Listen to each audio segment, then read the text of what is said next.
जय शनिदेव, जय श्री राम भयो। आज का हमारा विषय है ज्वालामुखी नाग देवता का गुप्त धन। इसके बारे में आज हम चर्चा करने वाले हैं, विश्लेषण करने वाले हैं। अगर अपने चैनल को सब्सक्राइब नहीं किया, फॉलो नहीं किया, तो सबसे पहले चैनल को सब्सक्राइब करिए, फॉलो करिए, लाइक करिए, शेयर करिए। और एक दूसरी नई बात मैं आपको बताने वाला हूँ कि एस्ट्रोसेज आप डाउनलोड करके प्ले स्टोर से, उसमें आचार्य ज्ञानेश्वर से हमें फॉलो करिएगा। उसमें हम रात को लाइव आते हैं और आपका जो कुंडली विश्लेषण फ्री में करवाते हैं, ठीक है। तो देखिए, ये जो हमारी आज का जो विषय, तो आज की जो कहानी है दादा गुरु के समय की बात है। ज्वालामुखी नाग देवता का गुप्त धन। ज्वालामुखी मतलब क्या होता है कि जो आग छोड़ने वाला जो नाग देवता होता है आपने फिल्मों में देखा होगा, तो कई पिक्चर में आपने देखा होगा जो नाग देवता आग छोड़ते हैं बॉलीवुड के, हॉलीवुड के फिल्मों में, ठीक है। तो देखिए कि वैसा ही एक गुप्तधन था कि उस पर जो शक्ति थी वो नाग देवता की, वो आग छोड़ती थी। जो भी उसको निकालने को जाता था उसको वो शक्ति जला देती थी, उसको भस्म कर देती थी। तो ये दादा गुरु के समय की बात है, लगभग 70-80 साल पुरानी बात है। तो दादा गुरु ने मुझे उनके अंतिम समय में बताई थी कि ज्वालामुखी नाग देवता का गुप्तधन कैसा होता है, क्या नुकसान करता है, क्या फायदा करता है, और वो जो कहानी घटित हुई थी उनके जीवन में कैसी घटित हुई थी, ठीक है।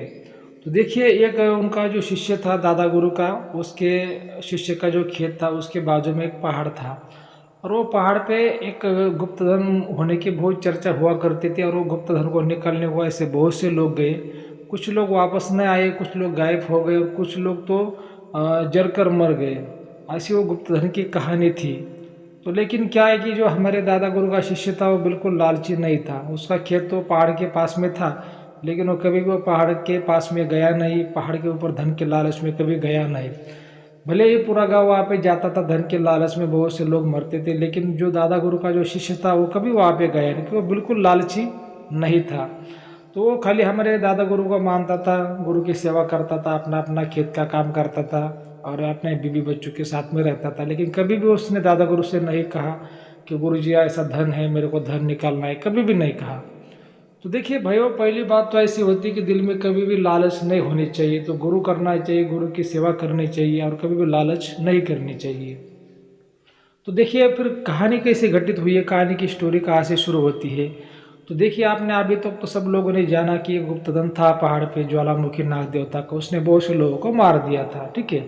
अभी कुछ लोग तो गायब हो गए थे, कुछ लोग मर गए थे, कुछ लोग वापस लोग नहीं आए थे। तो क्या है कि जो दादा गुरु का शिष्य था, ठीक है, उसके दो बैल थे, ठीक है, उसके दो बैल थे। और जो खेती के लिए जो बैल लगते, तो हमेशा उसके पास में दो दो दो बैल, गाय, ऐसा भैंस, दो चार जानवर उसके पास में रहा करते थे। लेकिन वो जानवर चरते चरते क्या हो गया कि वो पहाड़ पर चले गए, ठीक है। अभी कहानी यहाँ से शुरू हो जाती है। और वो जानवर जब पहाड़ पे गए, तो वो जो खेत का मालिक था दादा गुरु का शिष्य, वो जानवर के पास में नहीं था, वो खाना खा रहा था थोड़ा ऐसे बगल में। और खाना खाते खाते उसकी थोड़े मतलब वो 2-4 मिनट के अंदर जो जानवर है वो पहाड़ पर, और जो उसके खेत के पास में जो पहाड़ था वहाँ पर चले गए। अभी पहले उसकी जो है भैंस गई, ठीक है। और जैसे भैंस गई तो भैंस के पीछे गाय गई, और गाय के पीछे जैसे कि दो बैल गए, ऐसे 4 ही जानवर उसके वो पहाड़ पर चले गए। अभी दादा गुरु का जो शिष्य था उसने तो जानबूझकर पहाड़ पर वो जानवरों को नहीं भेजा, वो खाना खा रहा था, उसके 2 मिनट के अंदर जानवरों, उनका नाम ही जानवर है, तो चले गए। तो चले गए तो 4 ही जानवर वहाँ पे चले गए। तो फिर ये दादा गुरु का शिष्य दौड़कर भागा। उसको लगा कि वहाँ पे जो गुफा है, वहाँ पे जो गुप्त धन है नाग देवता का, अगर जानवर वहाँ पे चले गए तो शायद वो नाग देवता शक्ति इनको डस लेगी, मार देगी। तो वो दौड़ के भागा भागा, जैसे भागा तो जो जानवर थे, तो जानवर जैसे कि गुफा के पास में चले गए, लेकिन गुफा के पास से फिर से वापस वो घूम गए, ठीक है। लेकिन जो दादा गुरु को शिष्य को क्या लगा कि भाई वो जो अभी जो जंगल था, जो पहाड़ था, उस पर बहुत झाड़ियाँ थी ना, उसको पता नहीं चला कि जानवर फिर से पीछे आ गए। तो वो जानवर के लिए उस गुफा के अंदर थोड़ा सा चला गया वो, लेकिन जो वहाँ पे नाग देवता की शक्ति थी उसने उसको गायब कर दिया। तो उसको नाग देवता की शक्ति को क्या लगा कि भाई धन को निकलने को चाह गया, लेकिन नाग देवता की शक्ति तो उसको उसी जगह पे मार देती है। लेकिन क्या है कि उसके गले में दादा गुरु की रुद्राक्ष की माला थी, गुरु की सिद्ध हुई माला, हमारे दादा गुरु ने उसको सिद्ध की हुई माला दी थी आश्रम से। तो इसी वजह से नाग देवता की शक्ति उसको मार नहीं पाई, उसको उसने गायब कर दिया। अभी जानवर पीछे वापस चले आए और उसकी जो पत्नी थी वो खेत में ही थी, थोड़ा बाजू में थी। तो पत्नी ने देखा तो जानवर तो है लेकिन उनको उसका मालिक नहीं, उसके पति नहीं है। तो वो भी इधर उधर आवाज़ देने लगी लेकिन उसके पति उसको मिले नहीं। तो उस जमाने में देखिए ऐसा ज़्यादा कोई पुलिस कानून वैसी बातें 70-80 साल पहले नहीं हुआ करती थी। राजा महाराजों का जैसे अंग्रेज़ों का वो ज़माना था। तो फिर क्या है कि जो फ़ोन भी नहीं हुआ करते थे, तो उसने बहुत से गांव लोगों को बुलाया, लेकिन लोगों ने देखा कि भाई तुम्हारे जो गांव का उस टाइम पे जो मुखिया था उसने बताया कि भाई पति तुम्हारे गायब हुए, मतलब ये पहाड़ ने गायब कर दिया, नाग देवता की शक्ति ने उसको गायब कर दिया होगा जानवर चराते चराते, या फिर तुम्हारा पति धन के लालच में वापस चला गया होगा और फिर नाग देवता की शक्ति ने उसको गायब कर दिया। सबने या फिर ऐसा ही समझ लिया। और 1 दिन हो गए, 2 दिन हो गए, लेकिन वो जो पत्नी थी वो मानने को तैयार नहीं थी कि उसके पति अभी वापस नहीं आएंगे, ऐसा वो मानने को तैयार ही नहीं थी। तो फिर उसके पिताजी को लेकर दादा गुरु के पास में गई हमारे, और दादा गुरु से फिर बोला कि मेरे पति ऐसे गायब हुए, वो कहाँ गए पता नहीं चला। कि हालांकि हमारे जो खेत के पास में नाग देवता की जो गुफा है, जो पहाड़ है, वहाँ पे खजाने की स्टोरी है। तो शायद वैसा ही कुछ नाग देवता की शक्ति ने वो किया होगा। तो एक बार आप देखिए, हमारी मदद करिए, ऐसा उसने रिक्वेस्ट किया हमारे दादा गुरु से। और देखिए कोई भी गुरु जी ऐसा किसी के भी पीछे नहीं भागेगा।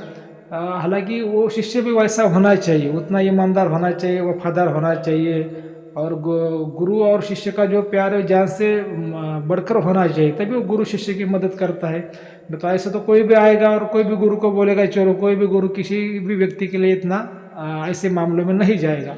लेकिन वो शिष्य बहुत ही ईमानदार था, हमेशा दादा गुरु की मदद करता था, आश्रम को दान दक्षिणा धर्म करता था। जो भी उसकी खेत में फसल आती थी उसमें से 20% वो आश्रम को दान करता था। बहुत ही ईमानदार था, वफादार था। तो दादा गुरु फिर उनको जैसे पता चला वैसे उन्होंने तो उस ज़माने में वो ऐसे टांगे हुआ करते थे, मतलब छोटे से बैलगाड़ी जैसे। तो 1-2 लोग लेके दादा गुरु साथ में वो पहाड़ की तरफ चले गए उनके शिष्य को लेके। तो दादा गुरु ने जैसे उसके खेत में प्रवेश किया, पहाड़ देखा था, दादा गुरु समझ गए कि भाई ये नाग देवता की शक्ति का ही काम है। तो फिर दादा गुरु ने सब लोगों से कहा कि आप बिल्कुल वहाँ पर किसी को भी आने का नहीं, मैं जाऊँगा, अकेले ही जाऊँगा, और किसी को भी आने का नहीं है। अगर कुछ भी हो जाए, कुछ भी आवाज़ आ जाए, कैसी भी आवाज़ आ जाए, तो आपको वहाँ पे बिल्कुल आने का नहीं। अगर मेरी भी आपको आवाज़ आ गई तो बिल्कुल आने का नहीं। क्योंकि दादा गुरु ने सभी लोगों से ऐसा क्यों कहा कि जो नाग देवता की शक्ति है, अगर उसने छलावा कर दिया तो किसी का भी आवाज़ निकल सकती थी, और लोगों को अगर ये अगर लोग वहाँ पे चले जाते गुफा में तो उसके अंडर में चले जाएंगे, उनको भी वो गायब कर देगी या फिर किसी को मार देगी। इसी वजह से दादा गुरु ने कहा कि मुझे तो कुछ होगा नहीं, लेकिन जो शक्ति है अलग अलग रूपों में आपको आवाज़ देगी, आपको वहाँ पे आने का नहीं। तो दादा गुरु चले गए, और जैसे चले गए तो नाग देवता शक्ति को हाथ जोड़े, उससे विनती की कि नाग देवता देखिए तेरा जो गुप्त धन है हमें तो नहीं चाहिए और हमें निकालना भी नहीं है, खाली जो हमारा शिष्य जो गायब हुआ है वो हमें चाहिए, उसको हम आप जो है वापस लौटा दो। तो देखिए दादा गुरु भी बहुत सिद्ध व्यक्ति थे, उनके पास में बड़ी बड़ी विद्या थी, इंद्रजाल विद्या, नारायणी विद्या, अघोरी विद्या यानी शिव विद्या। तो ऐसी बड़ी बड़ी उनके पास में विद्या थी। तो नाग देवता की शक्ति तो सीधा उनके ऊपर हमला नहीं कर सकती थी, क्योंकि उनका जो जप तप व्रत था, शिव साधना थी, बहुत बड़ी थी। तो नाग देवता की शक्ति ने उनको, फिर दादा गुरु ने उससे रिक्वेस्ट किया कि देखिए जो हमारा शिष्य ऐसा बिल्कुल भी लालची नहीं कि तेरा धन निकलने को आ जाए, इसको गाय चराते चराते आया है और गलती से तेरे अंडर के क्षेत्र में आ गया, लेकिन ऐसा वो जानबूझकर तो नहीं आया है, तुमको उसको वापस लौटाना है। तो नाग देवता की शक्ति बोली जो आपका जो शिष्य है वो तो सही सलामत है, वो तो मैं उसको जला नहीं पाई, हालांकि बहुत से लोगों को मैंने जला के मार दिया जो धन के लालच में आए थे, लेकिन उसको मैंने भी आपके शिष्य को जलाने की कोशिश की, लेकिन आपकी जो माला थी उसकी वजह से वो तो बच गया, लेकिन दोबारा ऐसी गलती नहीं होनी चाहिए।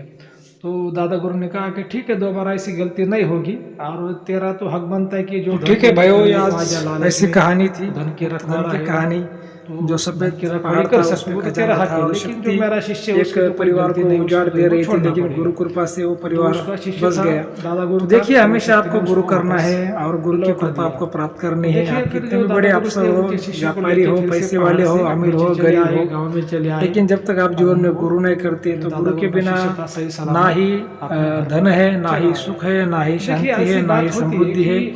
तो इसी वजह से आज हमेशा की जो गुरु करना कहानी है चाहिए, आज के ज़माने की सलाह नहीं, लेनी पहले चाहिए, ज़माने की अच्छा है, गुरु लगभग करना 100 चाहिए, साल ज्ञानी पुरानी गुरु बात है। करना चाहिए। लेकिन क्या जिसके होता है पास ना में कि त्रिगुण देखिए का कभी ज्ञान भी हो, कोई भी हम जो कार्य त्रिगुणात्मक करते गुरु हैं वो करना तो चाहिए। लालची मन से नहीं और करना ठीक है, चाहिए, अगर आपको स्वार्थी मन से नहीं अपना करना आज का चाहिए। वीडियो अच्छा लगा तो और अपने गुरु चैनल को करना चाहिए, सब्सक्राइब जब करिए, तक लाइक आप गुरु करिए, नहीं शेयर करते, करिए, सिद्ध गुरु नहीं ठीक है। करते जो और एस्ट्रो से और ऐप गुरु भी डाउनलोड ऐसा करके करना हमें चाहिए जिसके आचार्य पास में ज्ञानेश्वर के त्रिगुण नाम का, से त्रिशक्ति का, फॉलो त्रिविद्या करिए, का कॉल करिए, ज्ञान चैट हो, करिए। ऐसा ही ठीक है, गुरु करना चाहिए। धन्यवाद। तो आपको सही तरीके से आपकी मदद कर पाता है, आपको अच्छी सलाह वो दे पाता है, आपको अच्छा उपाय बता सकता है, आपका हमेशा भला करने की कोशिश करता है।